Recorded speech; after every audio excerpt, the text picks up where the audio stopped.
In this second video, we're going to continue making use of our complex integration techniques by applying them to the calculation of some more real integrals. This time we'll be looking at real integrals where one or both of the integration limits are infinite. Once again, we'll be systematically applying the recipe from the previous video to calculate these real integrals using our complex integration tricks and a careful choice of contour. As a recap of the previous video, we looked at a general approach to calculate real integrals using complex integration techniques. This encompasses things like Cauchy's theorem, where there are no enclosed singularities for the contour, and also the residue theorem. We also saw how to use a substitution, namely where z lies on the unit circle in the complex plane, to apply our complex integration tools to real trigonometric integrals. The intended learning outcome for this video is that you should be able to compute real integrals with infinite limits by applying our complex integration techniques. Let's begin. The next type of real integrals that we're going to look at are infinite integrals.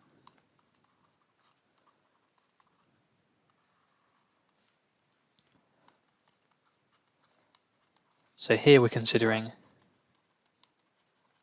integrals I, where the limits can go to infinity. And this is a real function, f of x. Now, all the integrals of this form we're going to discuss, we're going to be able to assume the following two things.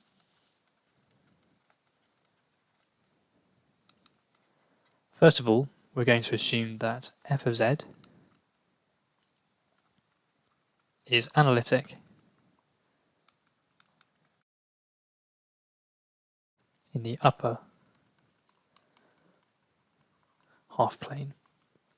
And we can specify that as the imaginary part of the variable z is greater than or equal to 0. It's going to be analytic except for a finite number of poles. I'll just note that for now we're assuming that none of these poles lie on the real axis. We'll encounter that situation in topic 9. So that's the first of our assumptions. The other assumption that we're going to make is that in the limit where the magnitude of z approaches infinity, so z is tending to complex infinity, in the upper half plane,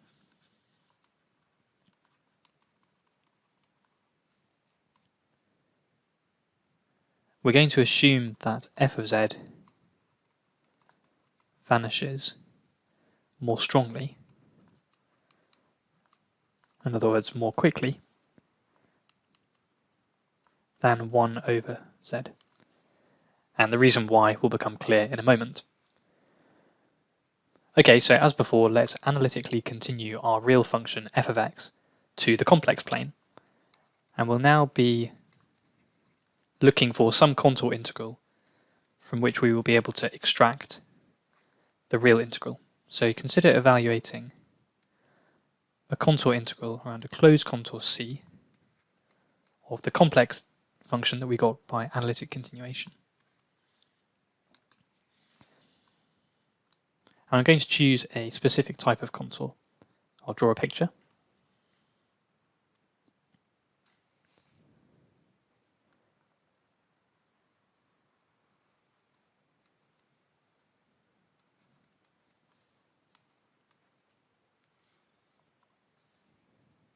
This first part of the contour lies on the real axis, and this second is an arc. This is meant to be a semicircular contour. I'm going to label this part of our contour C as C1, this part as C2. You can see it's oriented in the anti-clockwise sense. I'm going to label these points on the real axis as minus R and R.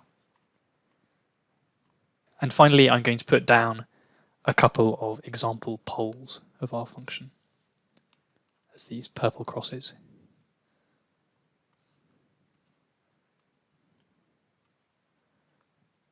So these are poles that are enclosed by the contour C. And this choice of contour will become clear in a moment. Let's look at the paths making up our closed contour C. On the path C1, we have that the variable z is simply a number on the real axis, x. And that means that the contribution, the integral along C1 of f of z dz is just given by the integral from minus r to r of f of x dx. And it's easy to see that if we now take the limit as r tends to infinity of this contribution, we end up with the real integral that we wish to calculate, I, at the top of the screen. What about the contribution along the arc C2? Well, we have that z is given by r times e to the I theta, where theta varies from 0 to pi.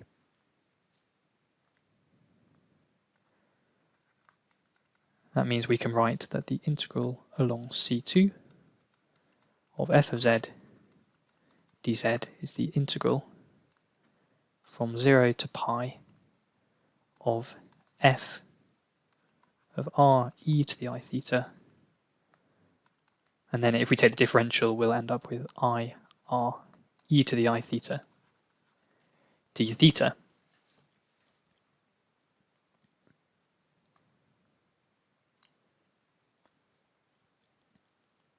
Let's consider taking this limit as r tends to infinity. So the limit as r tends to infinity. In particular, let's look at the magnitude of this integral.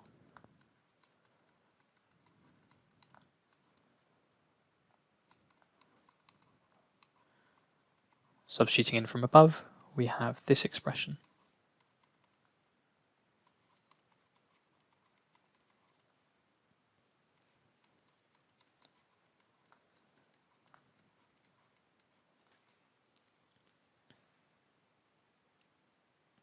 Using the continuum limit of the triangle inequality, we know that this can now be written as the limit as r tends to infinity of the integral from 0 to pi of the absolute value of our function times r, and then d theta is real, so it can be taken out of the absolute sign. And from our discussion in an earlier topic, we know that we can set an upper bound to this quantity by taking the maximum value reached by the integrand and multiplying that by the length of the path of integration. Here this yields that this is less than or equal to pi, which comes from the integration limits, times the limit as r tends to infinity of the absolute value of f times r. Just to note that this value pi would be different if we had a different arc of a circle. It's for this particular case where we have a semicircle, we get pi. Well, if we check the second condition that we had earlier, we were assuming that in the large z limit, in the upper half plane, our function f vanishes more strongly than 1 over z. That means we can write that with the specified condition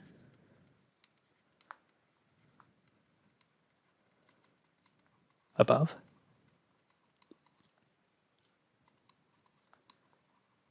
we have that the limit as the absolute value of z tends to infinity of z times f of z equals 0 for z equals r e to the I theta. And that's because our function vanishes more strongly than 1 over z. This means that in the limit where r tends to infinity, which at the top of this page we also know the contribution along C1 returns our desired real integral. So in this same limit, the contribution from this integral along C2 is negligible.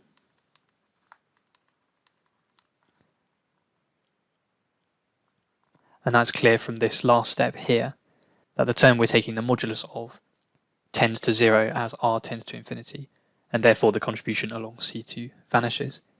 This is a very helpful simplification that's often used when looking at contributions along contours that we end up taking to infinity.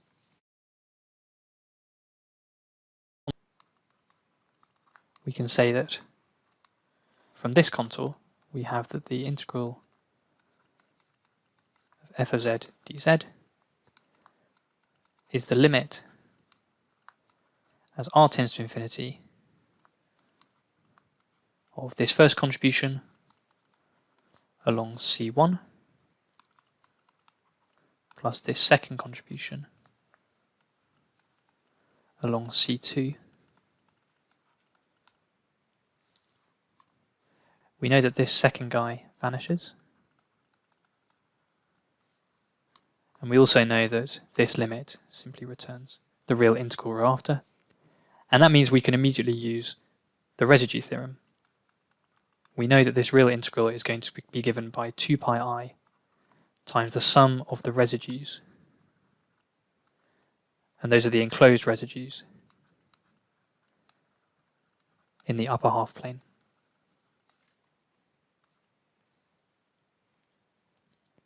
As usual, let's look at an example to put this into practice.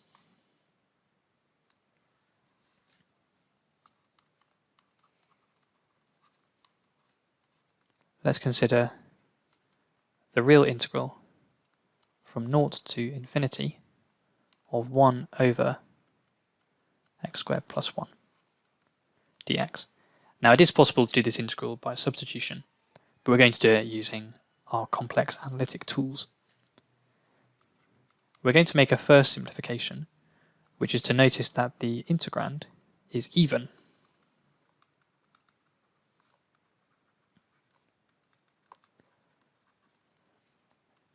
That means that f of x is the same as f of minus x.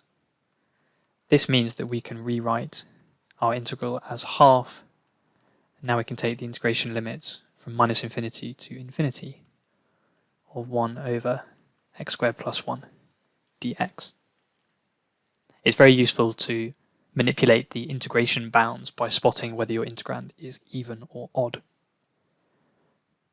Next, we're going to take the analytic continuation of this function.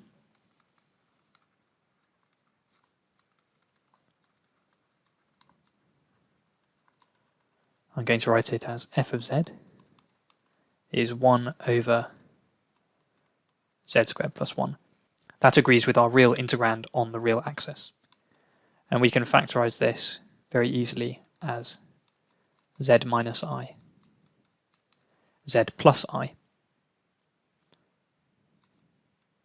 And you'll notice that these are simple poles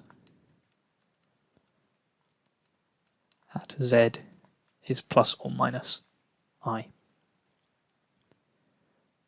Let's draw a picture of our semicircular contour.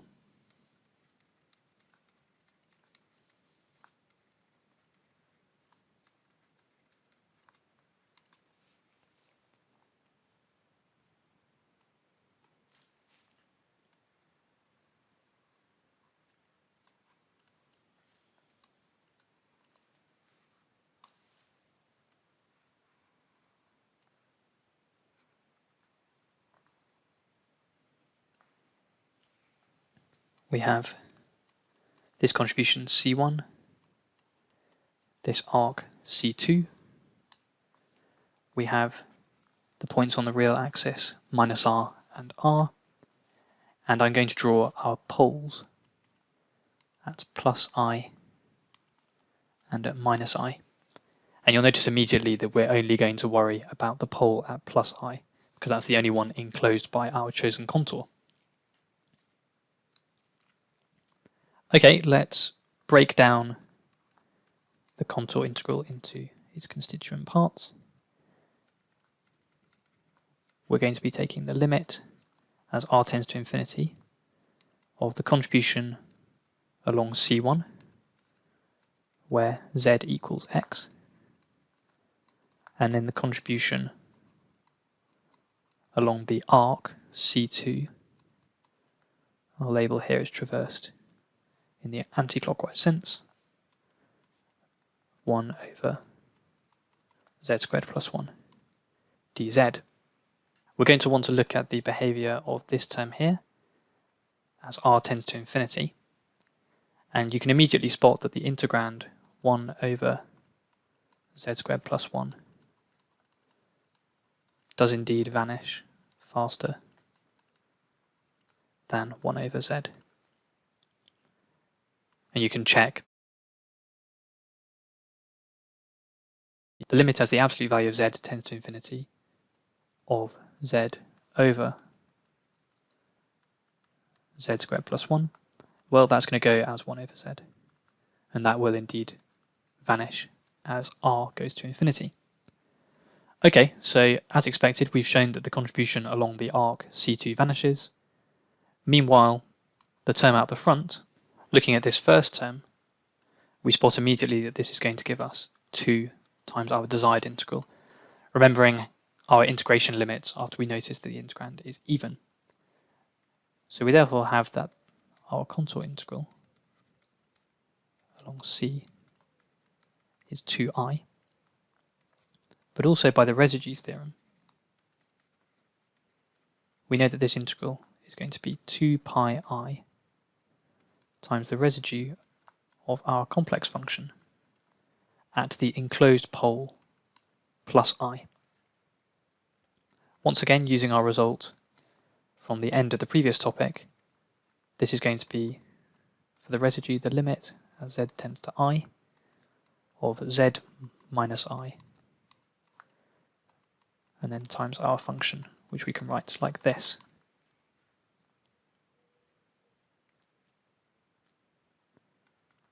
And this is easy enough. This is going to give us 1 divided by 2i. Therefore, the contour integral evaluates to pi. As the last line, we have that 2 times the integral that we want. The real integral is pi. Therefore, our real integral evaluates to pi by 2. And we're done. Once again, we've used the residue theorem to calculate a real integral. As a final point, I'll note here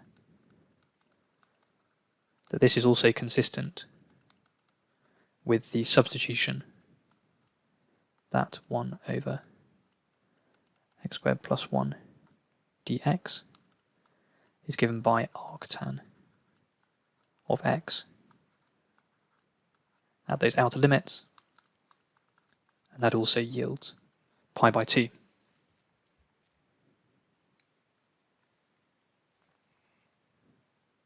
I'll make a final point in this video that we happen to choose the upper half plane for our semicircular contour, but we could also have chosen the lower half plane and instead enclosed the pole at minus I for this problem. So note that since z times f of z also vanishes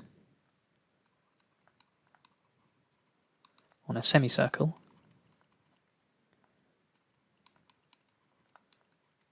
in the lower half plane,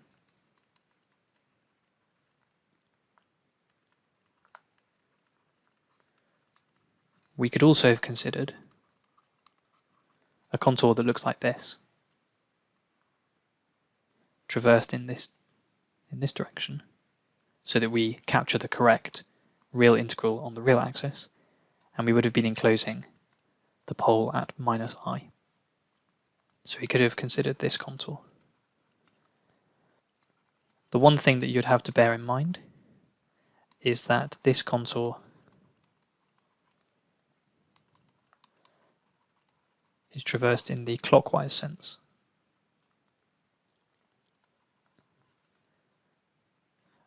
But then if you calculate the residue at the new enclosed pole,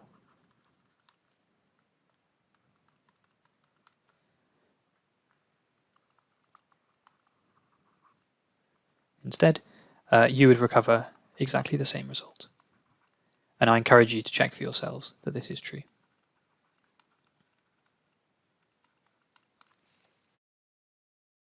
That's the end of this second video of topic 8. As a quick recap, we looked at the condition for the contribution to a contour integral along an arc to vanish. In other words, the integrand had to decrease faster than 1 over z in the large z limit. We then looked at an example of how to use this to calculate an infinite real integral. Thanks for listening, and next up is the third video of topic 8.